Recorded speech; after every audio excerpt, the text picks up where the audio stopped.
Okay, I'm going to go through now and explain how to use the Tanita Scales, what the readings mean, and obviously how we interpret them. Okay, there's a number of different models out there, so I've put the main ones that people tend to use on here. So you've got the 601, the 545N, I think this is the latest one. We've got this one, the BC545. Now if you go onto the retail training site and click on the link, Tools for the Job, we found that the cheapest is to be able to purchase these scales. So the scales are actually on there, so you just follow that through, click on the link and it'll take you to the one that you want to go to. Okay, so why do we actually want to use the biometrics for clients? Well, to be honest with you, the first thing that happens is it really impresses any potential clients to come and see you in the first place. So majority of people, they've never had a body fat scan, they've never had it checked before, so the fact that you're going to be offering this as part as a wellness evaluation, obviously it's a very appealing thing for people to come and do, and it's very impressive once it goes through and tells them all the information that's on there as well. So they really are very, very clever. One of the things that people get excited about most is that metabolic age. If they get a good reading, because obviously you get people now that's coming around for sports side, for fitness, for toning, so it's not just about the weight loss side. Metabolic age is one of those things that really does get people excited. If the clients are on the products, what we're looking to do is basically we have to make sure that to lose weight safely, two things need to happen. Obviously you have to restrict your calories so that you're actually burning more than you're putting in, but you also need to make sure that there's enough protein in there that you maintain lean muscle mass. Otherwise your body could actually lose muscle, you're losing weight on the scales, but you're also losing the amount of calories you can burn, so therefore that what brings on yo-yo dieting. So the beauty of the scales is with the program that we put them on, we can show them that they're actually gaining muscle mass and losing body fat at the same time. So where do we get the details? Well, if you go onto the training site again, if you go under retail support, wellness evaluations, I mean this is going to change slightly because we are going to update the site. Click on the wellness evaluations and on there you'll find the tracking sheet that we use for the scales. So here it is. Obviously the details are quite self-explanatory. So on the first page you've got the name, whoever the coach is, if you're going to be running a club, sheet numbers, protein factor, BMI, height, the sex, and their age. Now across the top there, these are the readings that come across on the majority of the scales, so it's all done for you. We talk about a 12-week challenge, so we're going to go through now and actually the different 12 weeks that we have on there. So day 1 we've got week 1, body fat, weight, resting metabolic rate, metabolic age, and I'll explain a bit more about these in a second. The body water, visceral fat, bone mass, muscle mass and body type. And down the bottom there we've got the chart to put the measurements in. So the start wherever they are, and these are the main ones that we need, is chest, bust, waist, hips, and then we can track it. Now the second part, the back part of this sheet, is these are the results on it. So these are what the Tanita scale readings mean. So the ideal thing to do really is to get this printed off, laminate it so you have the information there for when people have done the charts. And again, it's self-explanatory. I'll go through these in details and I'll refer back to this. So what do the readings mean? Well, the first one obviously is the percentage of body fat. Now this is the overall percentage of the body that is made up of fat. So it's a pretty straightforward reading. The only times you're not going to get a reading is if it's over 50%. The scales don't go to 50. Once they go past that, they'll probably come up with an error reading. Our scale sometimes does it, it'll come up at 52, 53, but much past that it won't do, it'll just come up as an error reading. So it gives you a percentage of body fat. Now if you look back on the chart, you can see on there it's broken down. So the older you get, the more body fat they allow. Women are allowed more body fat than men because obviously they have more storage areas and everything else. So let's look at the average woman, 30 to 39. Normal body fat is 23 to 30%. So what you're aiming for is to get everybody in the green line. If they're really into sport and fitness, then they could end up in the yellow. But they definitely should not be in the orange and definitely not in the red. World Health Organization, so when people hit into the red, they are 40% more likely to get diabetes, heart disease or certain cancers. So it really is about longevity and about health.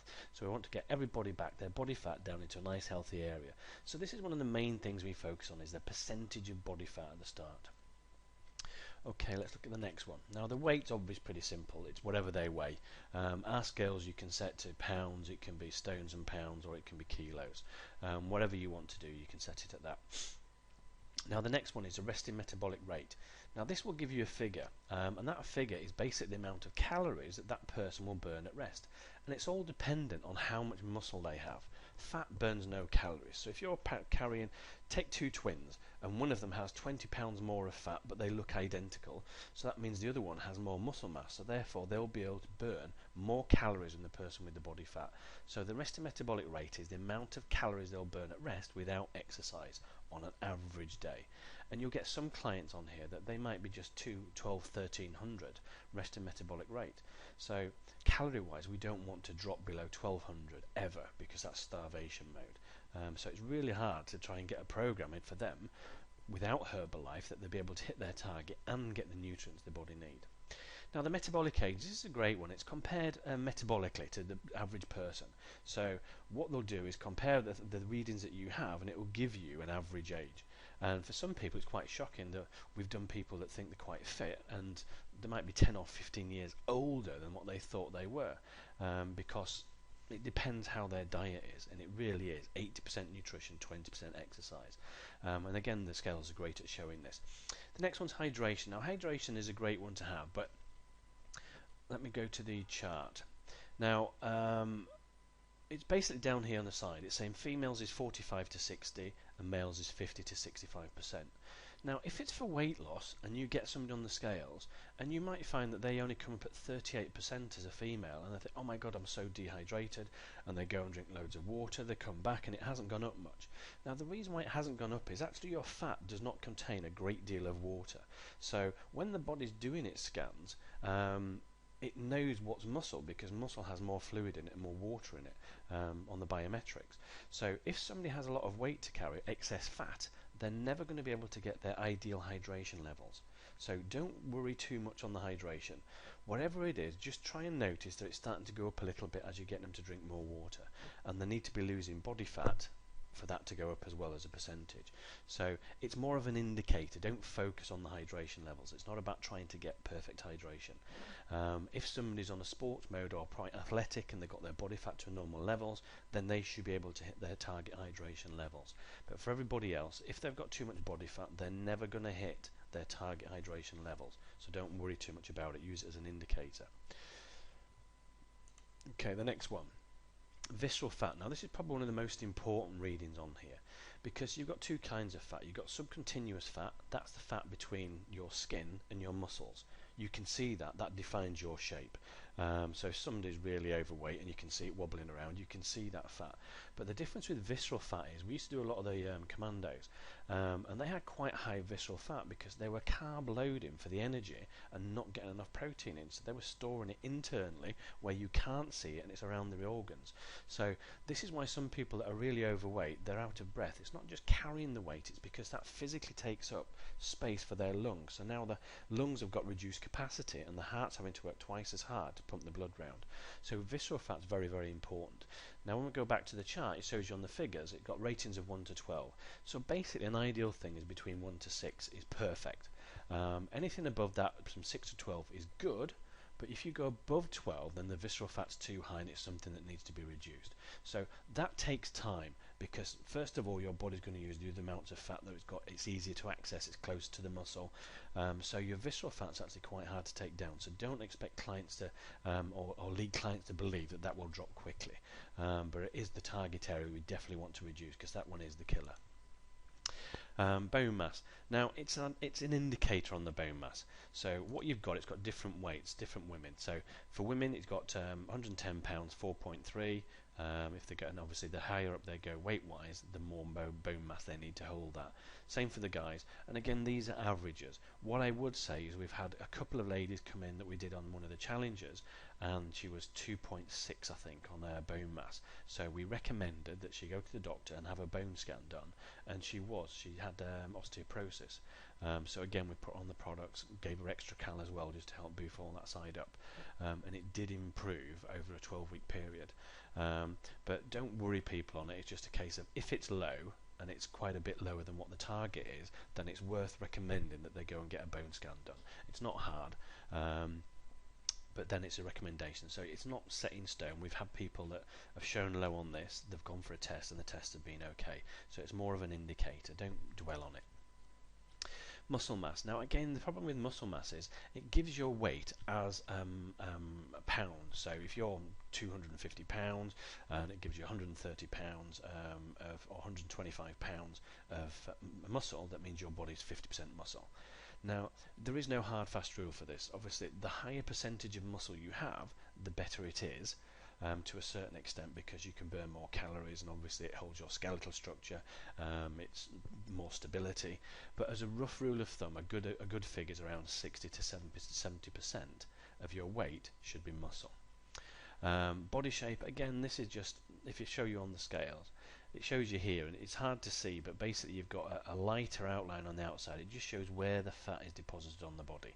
So a 5 is ideal. It's good amount of muscle, good amount of body fat.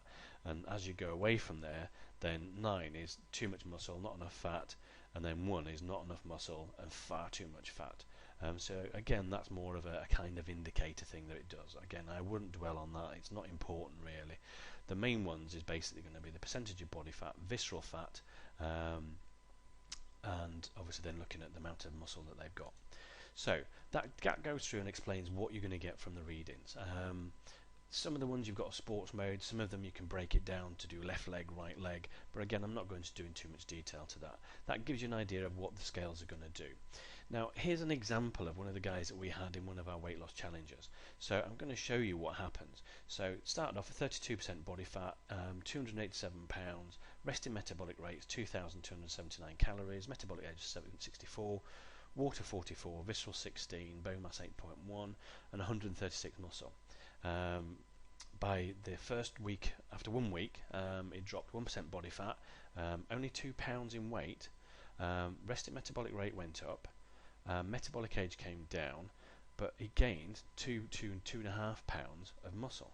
So really, he'd lost 4 pounds of fat, because 1% of body fat, the muscle's gone up by 2 pounds, but his weight's still come down by 2 pounds. So realistically, he's lost 4 pounds of fat, and that's the beauty of the scales. That's what makes these scales so special when you're working with clients, especially for weight loss, that they can see they're either maintaining their muscle or increasing their muscle mass.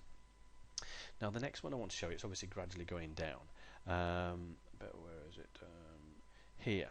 On week 4, his body fat's gone down again 2%. Now his weight's dropped 4 pounds, but his metabolic age went, no, where are we? Sorry, this one. Week 5. Body fat's 28%, so it's gone back up 2%, yet he's dropped 6 pounds in weight. Metabolic rate's gone down because he's got a less percentage of muscle. His metabolic age shot up again to 59, his visceral fat went back up to 15, and his muscle mass went down to 136. Now, everybody then would start panicking. Oh my God, what's happening now? I'm really off track.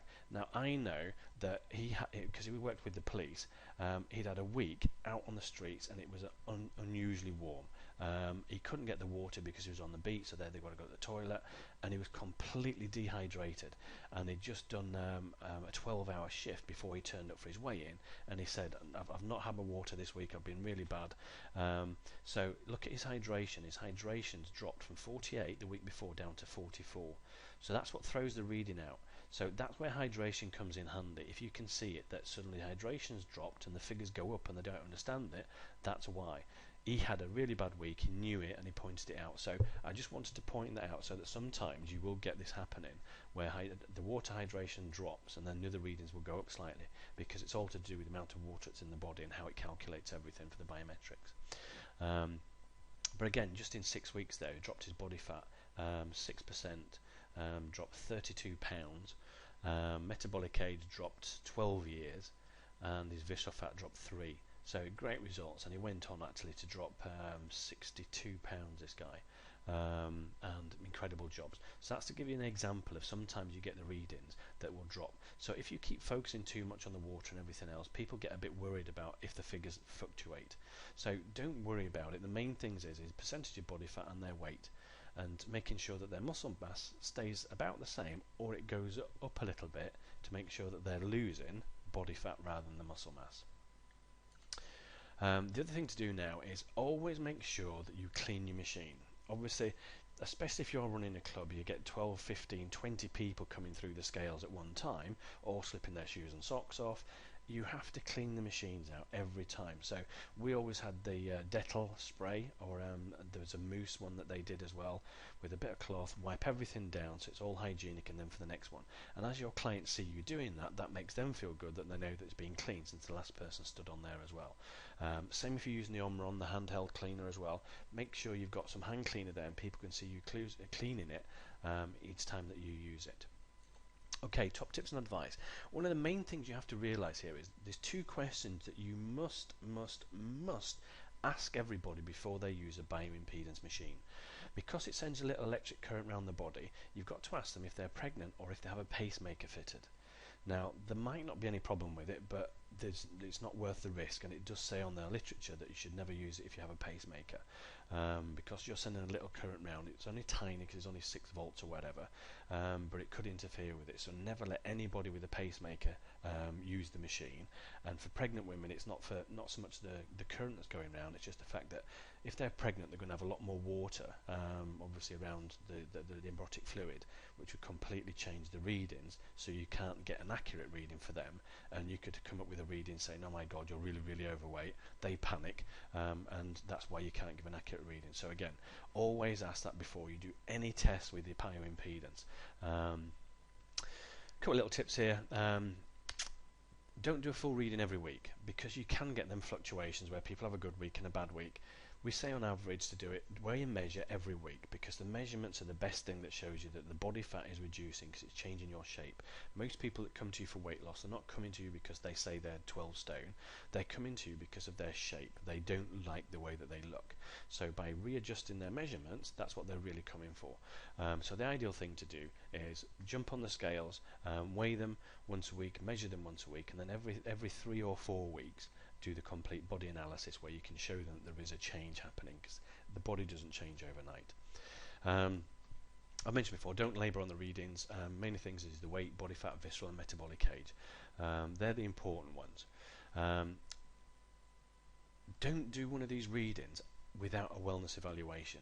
Really, honestly, you need to learn how to do a wellness evaluation, because in all the years that we've been doing this, I've never had somebody come round to go on the scales without giving them a wellness evaluation. And out of all the ones I've done, I would say less than 5% didn't buy a program by having a wellness evaluation with the scales. Whether it's a sports program, whether it's a weight loss program, or just toning, because you can get guys coming around. It's like I said before about the commandos. They were coming around, really, really fit guys. You look at them and think, man, they're incredibly fit, but they had high visceral fat because of the carb loading. There wasn't enough protein in the diet, so again we changed the diet, put them on the shakes, trimmed everything down, felt fantastic, loads more energy, better training, and the visceral fat came down as well. So use the scales to impress people, but it should be also as part of a wellness evaluation, so they understand about Herbalife, about the product, how you can help them achieve results. Because then the other thing that's going to happen is, at the end of it, they're going to go, this is fantastic, it's so much information, I'm really informative, I can see this working for me and getting the results I'm looking for.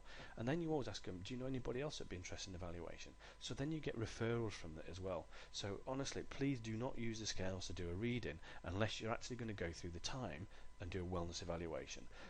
It's 20 minutes to half an hour. They don't have to take long, but they make such a difference. Always make sure you've got spare batteries, because you never know when they're going to go. And I did mention this before. Print off the second page of the Tanita readings so that you've got that on a bit of laminated sheet, so you can show people what their readings is and go through them with them. So that's how to do the scales. Have fun with the scales. They really are incredible. It made a massive difference to our business on the professional outlook that we give when people came to see us for an evaluation. So have fun with that. Take care.